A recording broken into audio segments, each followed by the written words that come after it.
Hey guys, well, it's fun to be reading this story to you again. However, I realized today that I don't have a copy of the Two Towers. I thought I did. I used to. I used to have a couple copies, but I must have given them away. But I found a version of it online, so I can read that. So I'll get started. So this is going to be a little weird because we didn't actually finish the end of the first book, Fellowship of the Rings. We saw the movie, so you guys know what happened. But this beginning of the Two Towers, the second book, is a little different than the ending of the first movie, but I think you'll figure it out okay. So, Chapter 1 is called The Departure of Boromir. Aragorn sped up the hill. Every now and again he bent to the ground. Hobbits go light. Their footprints are not easy even for a ranger to read. But not far from the top, a spring crossed the path, and in the wet earth he saw what he was seeking. I read the signs aright, he said to himself. Frodo ran to the hilltop. I wonder what he saw there. But he returned by the same way and went down the hill again. Aragorn hesitated. He desired to go to the high seat himself, hoping to see there something that would guide him in his perplexities, but time was pressing.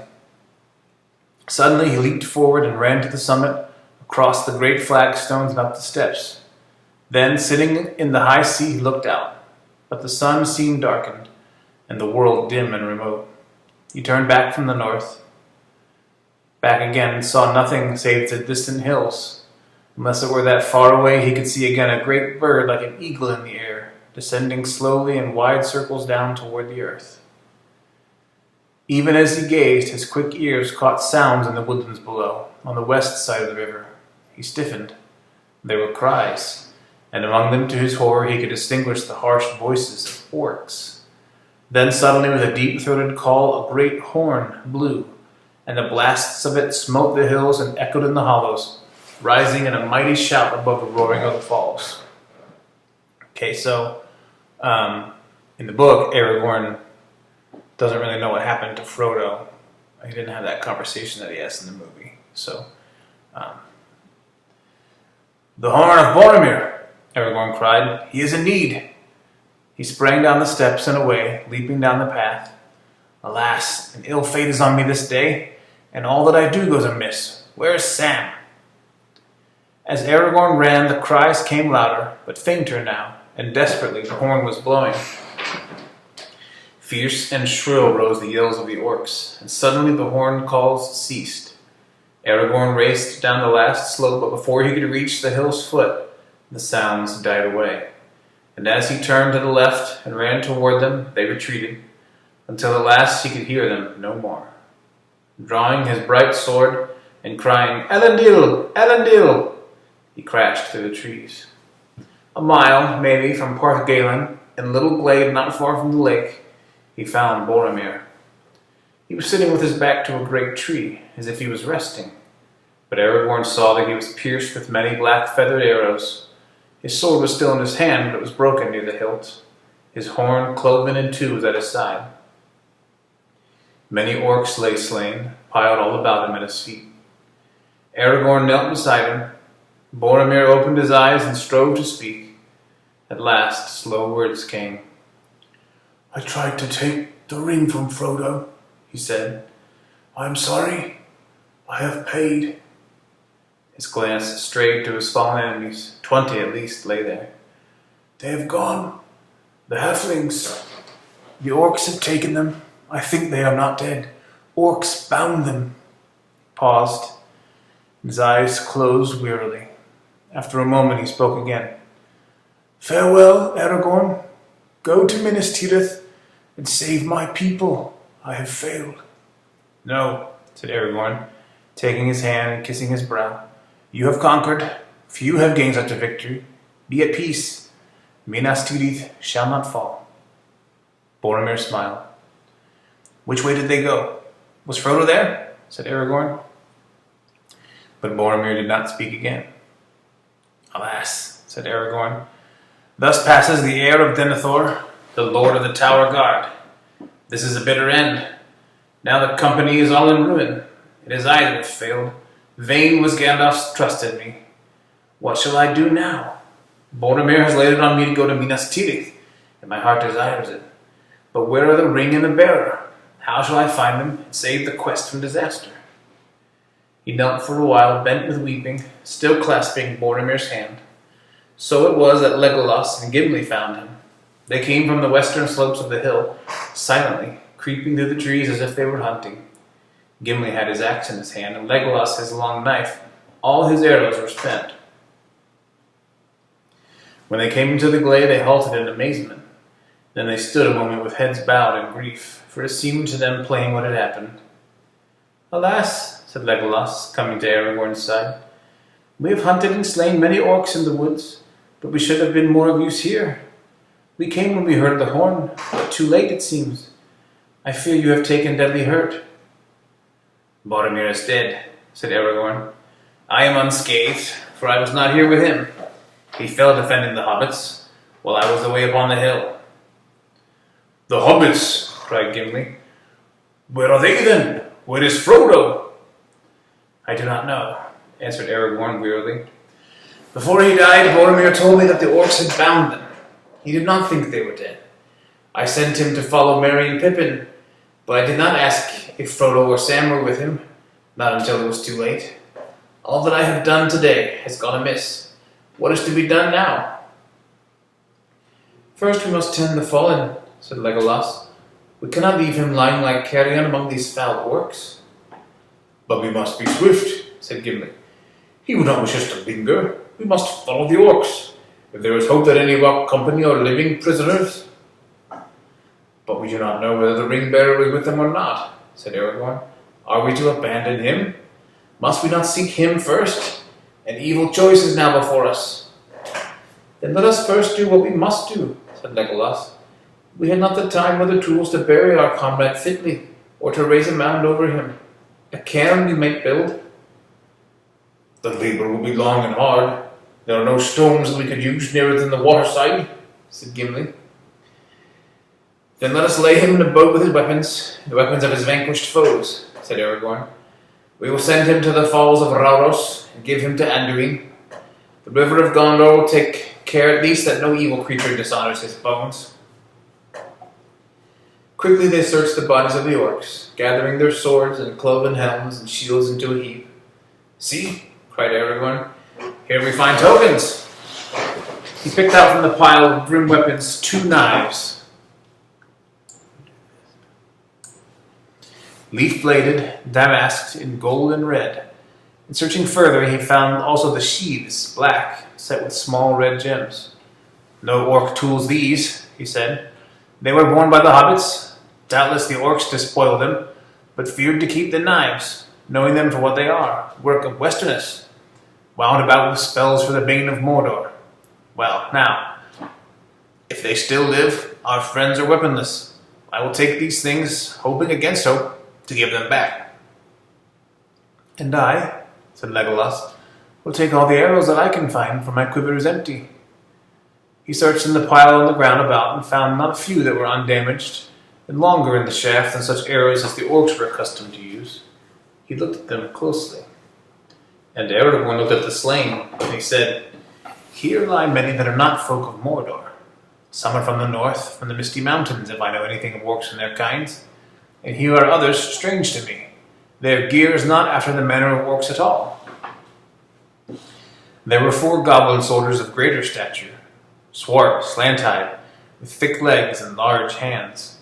They were armed with short, broad-bladed swords, not with the curved scimitars usual with orcs, and they had bows of yew, in length and shape like the bows of men. Upon their shields they bore a strange device, a small white hand in the center of a black field. On the front of their iron helms was set an S rune, wrought of some white metal. I have not seen these tokens before, said Aragorn. What do they mean? S is for Sauron, said Gimli. That is easy to read. Nay, said Legolas. Sauron does not use the elf runes. Neither does he use his right name, nor permit it to be spelt or spoken, said Aragorn. And he does not use white. The orcs in the service of Barad-dûr use the sign of the red eye. He stood for a moment and thought. S is for Saruman, I guess, he said at length. There is evil afoot in Isengard, and the west is no longer safe. It is as Gandalf feared.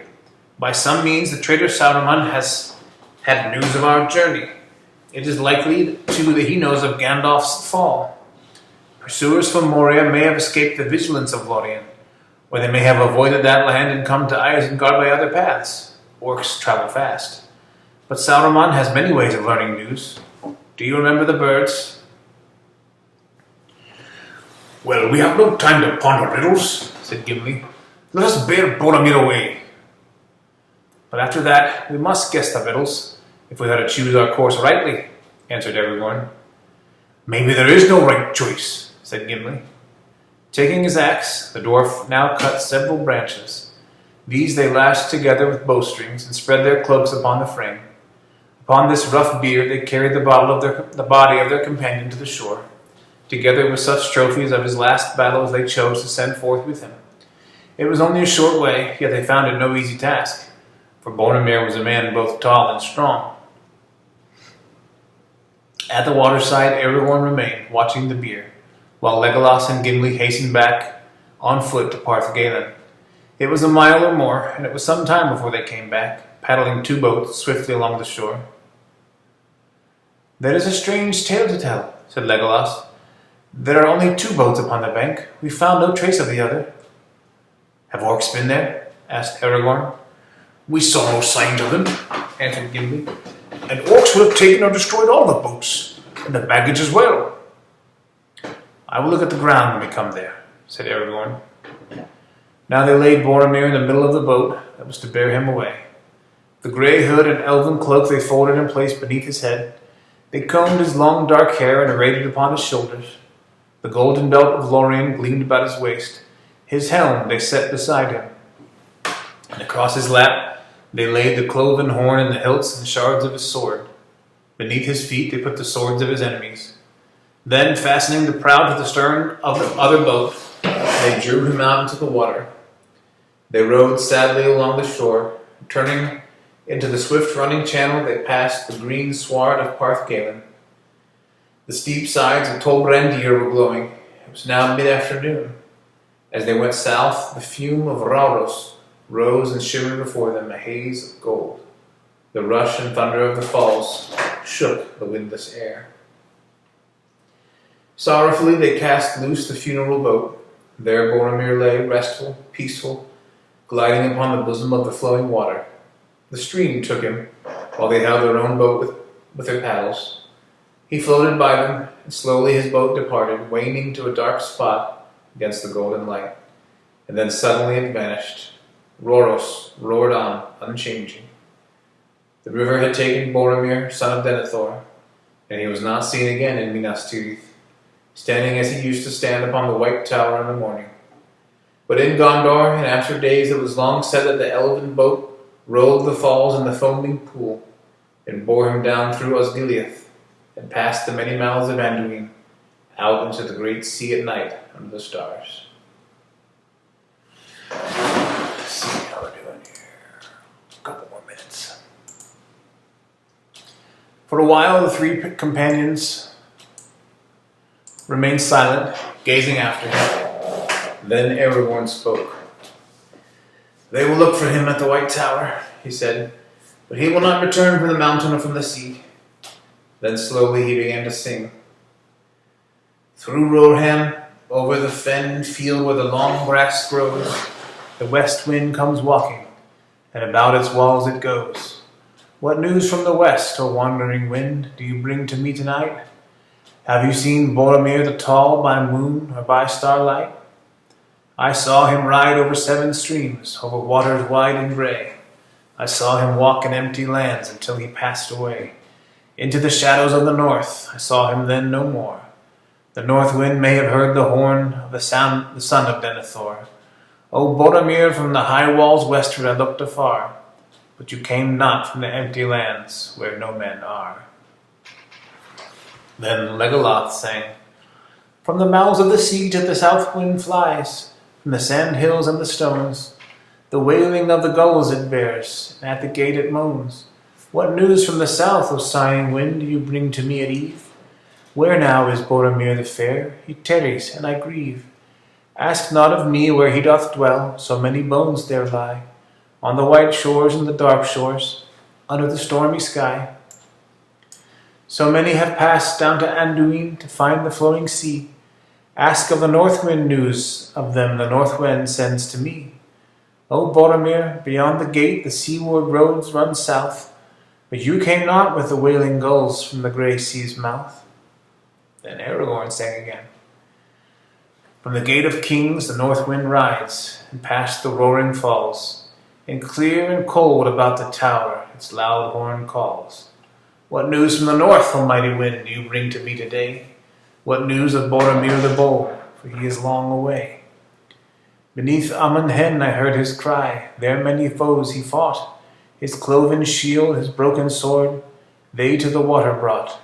His head so proud, his face so fair, his limbs they laid to rest. And Rhoros, golden Rhoros falls, bore him upon its breast. O Boromir, the tower of guard shall ever northward gaze, to Rhoros, golden Rhoros falls, till the end of days. So they ended. Then they turned their boat and drove it with all the speed they could against the stream back to Parth Galen. You left the east wind to me, said Gimli, but I will say naught of it. That is as it should be, said Aragorn. In Minas Tirith they endure the east wind, but they do not ask it for tidings. But now Boromir has taken his road, and we must make haste to choose our own. He surveyed the green lawn, quickly but thoroughly, stooping often to the earth. The orcs have been on this ground, he said. Otherwise nothing can be made out for certain. All our footprints are here, crossing and recrossing. I cannot tell whether any of the hobbits have come back since the search for Frodo began. He returned to the bank, close to where the rill from the spring trickled out into the river. There are some clear prints here, he said. A hobbit waded out into the water and back, but I cannot say how long ago. How then do you read this riddle? Asked Gimli. Aragorn did not answer at once, but he went back to the camping place and looked at the baggage. 2 packs are missing, he said, and one is certainly Sam's. It was rather large and heavy. This then is the answer. Frodo has gone by boat, and his servant has gone with him. Frodo must have returned while we were away. I met Sam going up the hill and told him to follow me, but he plainly did not do so. He guessed his master's mind, and came back here before Frodo had gone. He did not find it easy to leave Sam behind. But why should he leave us behind, without a word? Said Gimli. That was a strange deed. And a brave deed, said Aragorn. Sam was right, I think. Frodo did not wish to lead any friend to death with him in Mordor, but he knew that he must go himself. Something happened after he left us that overcame his fear and doubt. Maybe hunting orcs came on him and he fled, said Legolas. He fled, certainly, said Aragorn, but not, I think, from orcs. What he thought was the cause of Frodo's sudden resolve and flight, Aragorn did not say. The last words of Boromir he long kept secret. Well, so much at least is now clear, said Legolas. Frodo is no longer on this side of the river. Only he can have taken the boat, and Sam is with him. Only he would have taken his pack. Our choice, then, said Gimli, is either to take the remaining boat and follow Frodo, or else to follow the orcs on foot. There's little hope of either way. We've already lost precious hours. Let me think, said Aragorn. And now may I make a right choice and change the evil fate of this unhappy day. He stood silent for a moment. I will follow the orcs, he said at last. I would have guided Frodo to Mordor and gone with him to the end. But if I seek him now in the wilderness, I must abandon the captives to torment and death. My heart speaks clearly at last. The fate of the bearer is in my hands no longer. The company has played its part. Yet we that remain cannot forsake our companions until we have strength left. While we have strength left. Come, we will go now. Leave all that can be spared behind. We will press on by day and dark. They drew up the last boat and carried it to the trees. They laid beneath it such of their goods as they did not need and could not carry away. Then they left Parthgalen. The afternoon was fading as they came back to the glade where Boromir had fallen. There they picked up the trail of the orcs. It needed little skill to find. "No other folk make such a trampling," said Legolas. "It seems their delight to slash and beat down growing things that are not even in their way." "But they go with a great speed for all that," said Aragorn, "and they do not tire. And later we may have to search for our path in hard, bare lands." "Well, after them," said Gimli. "Dwarves too can go swiftly, and they do not tire sooner than orcs. But it will be a long chase. They have a long start." "Yes," said Aragorn. "We shall all need the endurance of dwarves. But come, with hope or without hope, we will follow the trail of our enemies.